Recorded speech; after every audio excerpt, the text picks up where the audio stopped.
The human brain is one of the smartest on the planet, but there are some things we just can't wrap our minds around. One of those is the paradox.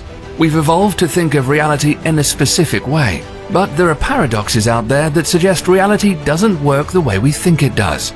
And now, some physicists think they've solved a 50-year-old paradox. But have they? And what are the other strangest paradoxes? Get ready to find out.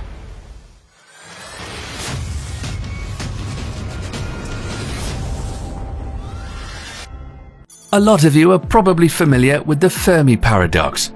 Named after Italian physicist Enrico Fermi, who is famous for creating the first nuclear reactor, this paradox seeks to answer the question, where are the aliens?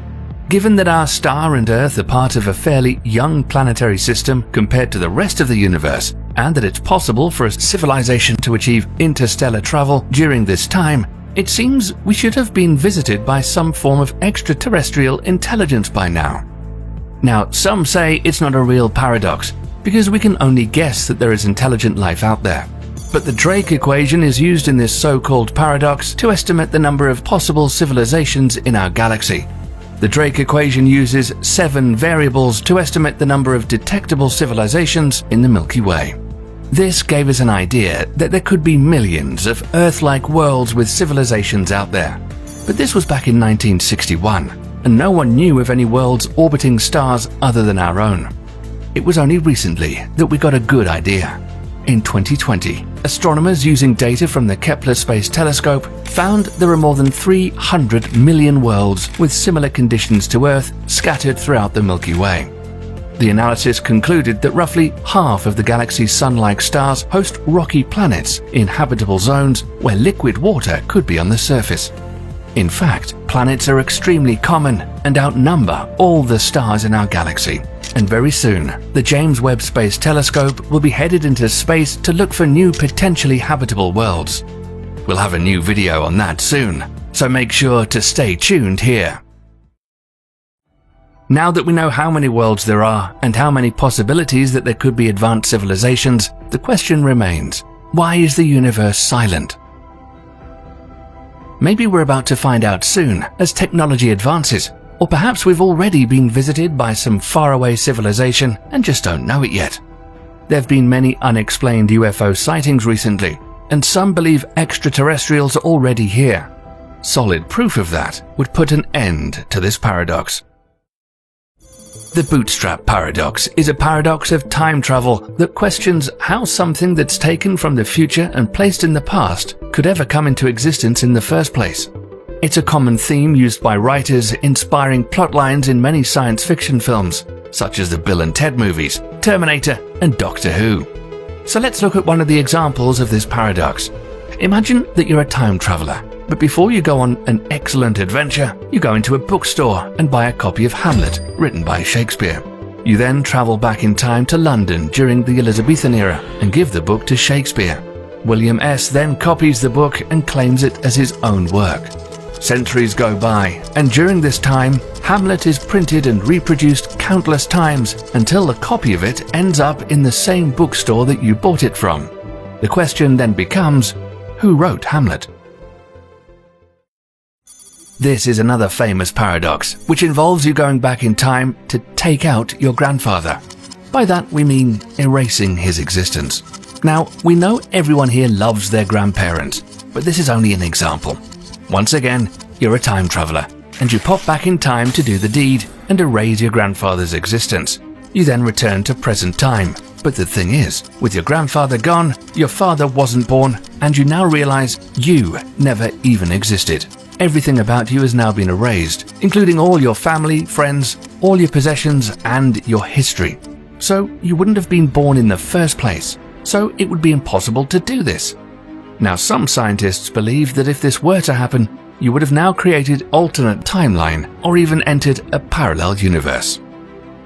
By the way, for those who missed our video on parallel universes, check out the link in the description. Another interesting variant to the grandfather paradox, going back in time to eliminate Hitler to stop World War II. This would have some interesting consequences. Let's say you have a shiny time machine, and you've got a plan to go back before things get out of control during the war and put things right. The problem now is that the action removes any reason to travel back in time, along with any knowledge that the reason to time travel back ever existed. Acting as a time-traveling executioner simply creates a paradox, and, along with the many worlds idea, traveling back in time might create a new timeline without Der Führer.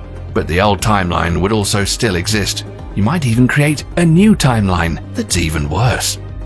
But what would happen if you sent something back through a wormhole? The late, great Joseph Polchinski is the famous theoretical physicist who wrote the book on string theory. But Polchinski also came up with a potentially paradoxical situation involving a billiard ball sent through a wormhole that travels back in time. In this scenario, the billiard ball is fired into a wormhole at such an angle, if it continues along the path, it will exit the wormhole in the past at the right angle to collide with its earlier self, thereby knocking it off course and preventing it from entering the wormhole in the first place. However, some physics students came up with solutions which avoid any inconsistencies by having the ball emerge from the future at a different angle than the one used to generate the paradox, and deliver its younger self a glancing blow instead of knocking it completely away from the wormhole. A blow which changes its trajectory in the right way, so that it will travel back in time with the angle required to deliver its younger self this glancing blow.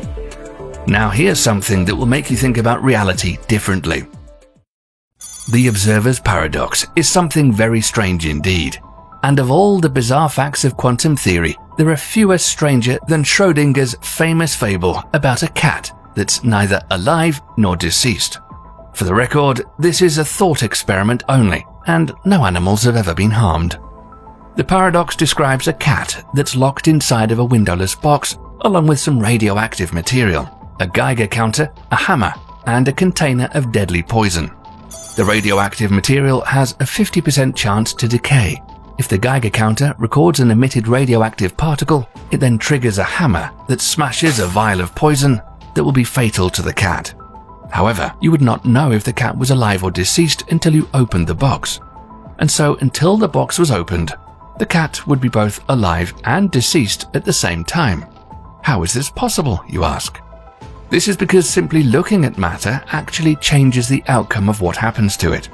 You can't know something is there unless you see it. One of the biggest paradoxes in physics is the black hole information paradox, a puzzle that results from the combination of quantum mechanics and general relativity. Calculations show that physical information could permanently disappear into a black hole, allowing physical states to devolve into the same state. But this is controversial because quantum mechanics states that information can never be destroyed.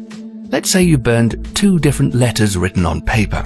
Putting them back together from ash would be nearly impossible, but not entirely. The small differences in smoke temperature and the amount of ash would still retain information about the two different letters. The problem with black holes is they suck things up and then, over a very, very long time, radiate what they've swallowed back out in the form of Hawking radiation. Unfortunately, unlike the smoke, temperature, and ash from burning a letter, Hawking radiation contains no information about what the black hole ate. This is because all Hawking radiation is the same, which implies that black holes destroy information about the universe. So do evaporating black holes really destroy information, or does information escape as the black hole evaporates? A new generation of physicists say that information does indeed escape a black hole by their radiation, and they've identified an invisible surface that lies inside a black hole's event horizon called the quantum extremal surface. This surface appears to encode the amount of information that's radiated away from the black hole, evolving over the black hole's lifetime exactly as expected if information escapes. Apparently, something can escape a black hole. It's a problem not completely solved yet, and it's a work in progress. When we find out for sure, stay tuned here and we'll let you know.